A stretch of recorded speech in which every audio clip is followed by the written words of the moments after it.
Kozhikode medical കോളേജിലുണ്ടായ തീപിടുത്തത്തിന്റെ വാർത്തയിലേക്കാണ്. ഇവിടെ സംഭവിച്ച മരണത്തിന് ഷോർട്ട് സർക്യൂട്ടുമായി ബന്ധമില്ലെന്ന് മെഡിക്കൽ കോളേജിന്റെ വിശദീകരണം. 5 പേരാണ് മരിച്ചത്. ഒരാൾ ഇവിടെ എത്തുമ്പോൾ തന്നെ മരിച്ചിരുന്നു. ബാക്കി 4 പേരും അതീവ ഗുരുതരാവസ്ഥയിലായിരുന്നു. 2 പേർ എത്തിയത് ഇന്ന് ഉച്ചയോടെയാണ്. ക്യാൻസർ, ന്യൂമോണിയ, ലിവർ അസുഖങ്ങൾ ബാധിച്ചവരാണ് മരിച്ചത്. വയനാട് സ്വദേശിനി വിഷം കഴിച്ച് ഇന്നലെയാണ് എത്തിയത്. ICUവിൽ വെന്റിലേറ്ററിൽ ചികിത്സയിലായിരുന്നുവെന്ന് മെഡിക്കൽ കോളേജ് പ്രിൻസിപ്പൽ പറഞ്ഞു. വിഷം കഴിച്ച് വന്ന അതാണ് നിങ്ങൾ എന്നോട് ചോദിച്ചത് കേസ്. മേപ്പാടി ഇന്നലെ വന്നെയാണ്. എക്കാലക്സ് കഴിച്ചിട്ടുള്ള ഒരു ലേഡി ഭയങ്കര ബാഡായിരുന്നു, വെന്റിലേറ്ററിലാണ് ഉള്ളത്.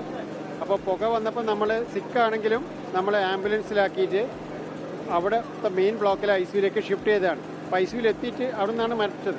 5 എണ്ണത്തിൽ ഒരാൾ ബ്രോഡ് ഡെഡാണ്, 4 ഡെത്ത്.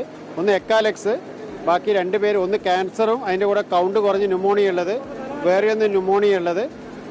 3ാമത്തെ കേസാണ് ലിവർ, അതേപോലെ കിഡ്നി 2 ഡാമേജ് ആയിട്ടുള്ള ആൽക്കഹോളിക് ലിവർ ഡിസീസ്. ബാക്കി നമ്മളെല്ലാവരെയും ഞങ്ങൾ ഇവിടെയുള്ള കുറച്ച് പേര് സ്വന്തം ഇഷ്ടപ്രകാരമാണ് പോയത് പ്രൈവറ്റിൽ, കുറച്ച് പേര് ബീച്ചിലുണ്ട്. അപ്പം ഞങ്ങളെ ഇവിടുത്തെ ടീം 2 ദിവസം ബീച്ചിൽ ഹെൽപ്പ് ചെയ്യാൻ വേണ്ടിയിട്ട് ഡ്യൂട്ടി ഇട്ട് കൊടുത്തിട്ടുണ്ട്. അഭിജിത്ത് മുഴക്കുന്നും ഒപ്പം സമീർ സി മുഹമ്മദുമാണ് കൂടുതൽ വിശദാംശങ്ങളുമായി ചേരുന്നത്. അഭിജിത്ത്, നിലമുയർന്നു വന്ന ആരോപണങ്ങളെ തള്ളുകയാണ് ആശുപത്രി അധികൃതർ. നിലവിലെ അവിടുത്തെ സാഹചര്യം എന്താണ്?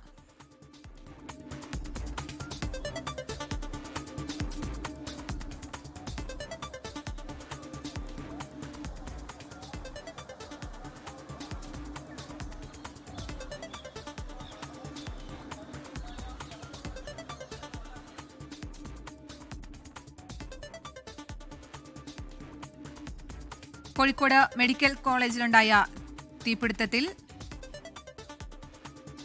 ഉയർന്നുവന്ന ആരോപണങ്ങൾ തള്ളുകയാണ് മെഡിക്കൽ കോളേജ് അധികൃതർ. ഒരാളെ കൊണ്ടുവന്നത് മരിച്ച നിലയിലാണ്. 2 പേർ എത്തിയത് ഇന്ന് ഉച്ചയോടെയാണ്. അപ്പോൾ ക്യാൻസർ, ന്യൂമോണിയ, ലിവർ അസുഖങ്ങൾ ബാധിച്ചവരാണ് മരിച്ചത്.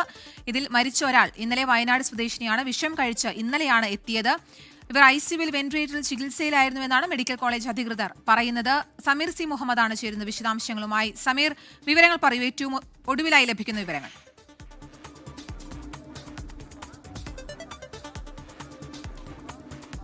കീർത്തന, ഗുരുതരമായ ഒരു ആരോപണമാണ് ടി സിദ്ദിഖ് MLA ഉന്നയിച്ചത്. 3 പേർ ഈ മെഡിക്കൽ കോളേജിൽ ഉണ്ടായിട്ടുള്ള അപകടത്തിന്റെ പശ്ചാത്തലത്തിൽ മരിച്ചു എന്നായിരുന്നു അദ്ദേഹത്തിന്റെ ആരോപണം. എന്നാൽ ആ ആരോപണത്തെ തള്ളുകയാണ് കോഴിക്കോട് മെഡിക്കൽ കോളേജ് പ്രിൻസിപ്പൽ. അദ്ദേഹം പറയുന്നത് ഈ മരിച്ച ആളുകൾക്ക് നേരത്തെ തന്നെ രോഗാവസ്ഥയിലായിരുന്നു എന്നും അതുകൊണ്ട് തന്നെ ഇന്ന് ഉണ്ടായിട്ടുള്ള ഈ അപകടത്തിന്റെ പശ്ചാത്തലത്തിലല്ല ഇവരുടെ മരണം സംഭവിച്ചത് എന്നുമാണ്. ഓരോ രോഗികളുടെയും വിശദാംശങ്ങൾ ലഭ്യമാക്കിക്കൊണ്ട് കോഴിക്കോട് മെഡിക്കൽ കോളേജ് പ്രിൻസിപ്പൽ വ്യക്തമാക്കുന്നത്. ആ ഒരു പശ്ചാത്തലത്തിൽ നിലവിൽ ആ ഒരു പ്രിൻസിപ്പലിന്റെ വാക്കുകളെ നമുക്ക് മുഖവിലേക്ക് എടുക്കാം. ആശുപത്രി അധികൃതർ പറയുന്നത് തന്നെ നമുക്ക് ആധികാരികമായിട്ട് അത് സ്വീകരിക്കാം. അത്തരത്തിൽ MLA പറഞ്ഞ കാര്യങ്ങളെ കാര്യമായ രീതിയിലേക്ക് അതൊരു രാഷ്ട്രീയ ആരോപണമായി മാത്രം മാറുന്നു എന്നാണ് നമുക്ക് ഈ നിമിഷത്തിൽ പറയാനാവുന്നത്. നിലവിൽ ആശുപത്രിയിൽ നിന്നുള്ള വിവരങ്ങൾ ഇവിടെ നിന്നുള്ള മുഴുവൻ രോഗികളെ മാറ്റിയിട്ടുണ്ട്. 34 രോഗികളെയാണ് സമീപത്തുള്ള മറ്റ് ആശുപത്രികളിലേക്ക് മാറ്റിയിരിക്കുന്നത്. മറ്റ് രോഗികളെല്ലാം തന്നെ കോഴിക്കോട് മെഡിക്കൽ കോളേജിലെ പഴയ കാഷ്വാലിറ്റിയിലേക്കും അതുപോലെ മറ്റ് ബ്ലോക്കുകളിലേക്കുമായിട്ട് മാറ്റിയിരിക്കുകയാണ്. നിലവിൽ ഇവിടുത്തെ സ്ഥിതികളെല്ലാം തന്നെ ശാന്തമായിട്ടുണ്ട്. പുകയൊക്കെ തന്നെ ഒതുങ്ങിയിട്ടുണ്ട്. പൂർണ്ണമായും കാഷ്വാലിറ്റി അടച്ചിരിക്കുകയാണ്, അവിടെ സീൽ ചെയ്തിരിക്കുകയാണ്. ഇപ്പോൾ നമുക്കൊപ്പം Kozhikode deputy mayor CP Musafar Ahammed കൂടി ചെയ്യുകയാണ്. രക്ഷാപ്രവർത്തനത്തിന്റെ ഭാഗമായിക്കൊണ്ടാണ് അദ്ദേഹം ഇവിടെ എത്തിയത്. ഇപ്പോൾ കാര്യങ്ങളൊക്കെ തന്നെ സ്ഥിതികളെല്ലാം തന്നെ അനുകൂലമായിട്ടുണ്ട്. എല്ലാം ആളുകളൊക്കെ തന്നെ മാറ്റിയിട്ടുണ്ട്. തീർച്ചയായും ഇപ്പോൾ മെഡിക്കൽ കോളേജിലുണ്ടായ സംഭവത്തിൽ ആശങ്കപ്പെടാവുന്ന രീതിയിൽ ഇപ്പോൾ ഒന്നും നിലനിൽക്കുന്നില്ല. അങ്ങേറ്റം ദുഃഖകരമായൊരു സംഭവമാണ് മെഡിക്കൽ കോളേജ് സംഭവിച്ച ഈ അപകടം. അതിനെ ഈ ഒരു സന്ദർഭത്തിൽ രക്ഷാപ്രവർത്തനവും കൂടുതൽ അപകടങ്ങളിലേക്ക് പോകാതിരിക്കാനുള്ള കൂട്ടായ ഇടപെടൽ നടത്തേണ്ട സന്ദർഭത്തിൽ ടി സിദ്ദിഖിനെ പോലെയുള്ള MLA ഒരു ദുരന്ത സമയത്ത് രാഷ്ട്രീയ ആക്ഷേപം ഉന്നയിക്കല്ല ചെയ്യേണ്ടത്. ഇവിടെ കാഷ്വാലിറ്റിയിൽ സാധാരണഗതിയിൽ അത്തരം രോഗികളുടെ സ്വാഭാവികമായ മരണങ്ങൾ മെഡിക്കൽ കോളേജിനെയും ആശുപത്രികളെ സംബന്ധിച്ചോളം സംഭവിച്ചുകൊണ്ടിരിക്കുന്ന കാര്യങ്ങളാണ്.